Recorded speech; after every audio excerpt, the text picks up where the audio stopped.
मुंबईच्या आकाशवाणी आमदार निवासात आंदोलन केलं जाते। आकाशवाणी आमदार निवासात आंदोलन केलं जाते। आमदार निवासाच्या टेरेसवर दिव्यांगांनी आंदोलन केलं आहे। दिव्यांगांच्या विविध मागण्यांसाठी आकाशवाणी आमदार निवासच्या टेरेसवर मंत्रालय आवारामध्ये दिव्यांग बांधवांनी निदर्शनं केली आहे। त्याची दृश्य आपण बघू शकतोय। दिव्यांग बांधव हे आमदार निवासाच्या टेरेसवर चढले आणि त्या ठिकाणी त्यांनी आपल्या वेगवेगळ्या मागण्यांसाठी आंदोलन सुरू केलं।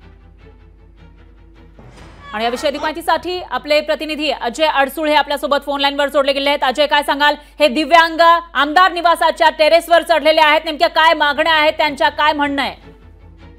नक्कीच आपण पाहू शकतो की मुंबईतील आकाशवाणी आमदार निवासात मंत्रालयाजवळ हे आंदोलन सध्या चालू आहे। बच्चू कडू यांच्या प्रहार अजय थोडंसं थांबवते मी। बच्चू कडू आपल्या सोबत जोडले गेले आहेत फोन लाईन वरून, त्यांची प्रतिक्रिया आपण घेऊयात। बच्चू कडू सर, तुम्ही दिव्यांगांच्या मागण्या वेळोवेळी मांडत असतात, मात्र आता आपण बघतोय की दिव्यांग बांधव हे आमदार निवासाच्या टेरेसवर चढण्याची वेळ त्यांच्यावर आली आणि तिथून आंदोलन करतायत। तुमची काय प्रतिक्रिया? ते प्रहार संघटनेचेच आहे, आमचंच आंदोलन आहे आणि आम्हीच ते आंदोलन करत आहोत। मागण्या काय आहेत? पहिली गोष्ट तर मुख्यमंत्र्यांनी 3-4 बैठकी घेतल्या। 3-4 बैठकीमध्ये जे निर्देश दिले त्या निर्देशाची अंमलबजावणी आतापर्यंत प्रशासनाने केली नाही।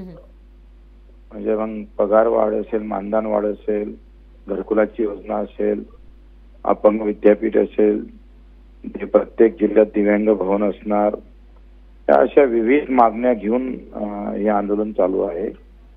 आम्हाला अपेक्षा आहे मुख्यमंत्र्यांनी लक्ष घालावं। निश्चितच बच्चू कडू सर, तुमचा मुद्दा लक्षात आला आहे, मागण्या लक्षात आल्या आहेत। दरम्यान धन्यवाद तुम्ही दिलेल्या या प्रतिक्रियेसाठी। आता तरी याची दखल घेतली जाते का या मागण्यांची ते बघावं लागणार आहे। दरम्यान आमदार निवासाच्या टेरेसवर दिव्यांग बांधवांचं हे आंदोलन आपण बघतो। लोकशाही मराठी ऐका, पहा, जागरूक रहा।